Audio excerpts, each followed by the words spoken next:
Assalamualaikum warahmatullahi wabarakatuh. Perkenalkan, nama saya Dede Solihin dari perguruan tinggi swasta Amik.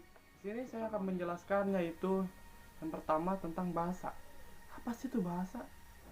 Terlebih bahasa Indonesia. Dari mana bahasa Indonesia itu berasal dan dari manakah? Kenapa harus dipakai sekarang ini? Oke, kita mulai. Baik, kita lanjut pembahasan kita mengenai bahasa. Apa sih itu bahasa? Ya, bahasa itu adalah sesuatu yang dikeluarkan oleh lisan kita, oleh tubuh kita, yang mengandung berbagai macam makna, atau yang lebih kita bermakna lagi. Kemudian, dari mana sih bahasa Indonesia itu berasal?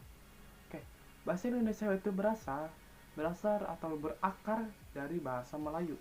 Mengapa demikian? Mengapa harus bahasa Melayu? Karena bahasa Melayu itu digunakan zaman dulunya itu digunakan oleh masyarakat sebagai bahasa perantara atau lingua franca. Lingua franca ini digunakan oleh masyarakat di kesehariannya. Karena kenapa? Karena bahasa ini itu mudah, tidak memandang derajat, kasta ataupun yang lainnya.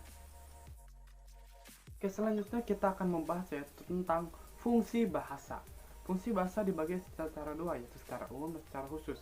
Secara umum yaitu fungsinya ada 4, yaitu fungsi mengekspresikan diri, fungsi komunikasi, integrasi, adaptasi sosial, dan kontrol sosial. Oke. Kedua yaitu fungsi secara khusus, yaitu yang pertama sebagai kita bergaul dalam kehidupan sehari-hari, menciptakan seni atau sastra seperti puisi, syair, dan yang lainnya. Kemudian untuk mengeksploitasi berbagai ilmu pengetahuan yang kita pelajari, pasti menggunakan bahasa dong, ya kan? Dan selanjutnya kita akan membahas perkembangan bahasa di Indonesia. Yang pertama, bahasa Indonesia itu diresmikan pada tahun 1945. Ya, di saat kemerdekaan Indonesia berlangsung. Apa yang digunakan ejaan pada saat itu? Yaitu ejaan Pan of Zen. Maaf ya kalau salah. Dibantu dengan Sultan Makmur dan Muhammad Thaib Ibrahim pada tahun 1892 itu berlakunya. Ciri-cirinya apa? Ciri-cirinya yaitu ada titik 2 pada huruf I kalau sebelum misalnya memiliki, I-nya itu titik 2, dan kecuali KI-nya dimiliki itu baru titik 1. Itu menandakan akhiran I atau bukan. Itu. Selanjutnya yaitu bahasa Suwandi. Suwandi itu apa sih? Ejaan Suwandi itu? Ejaan Suwandi itu yang mengganti, jadi tidak ada huruf titik 2 seperti itu.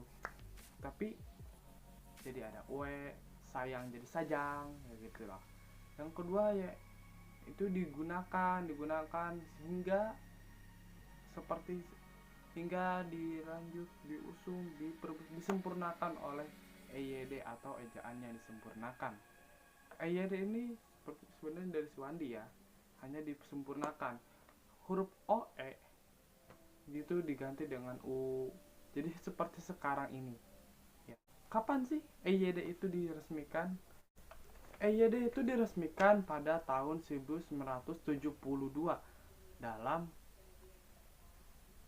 Peraturan Presiden nomor 56. Pada saat itu bahasa Indonesia atau bahasa EYD atau sebagai bahasa serumpun itu diresmikan sebagai bahasa Indonesia yang terbaru, yang ejaan terbaru.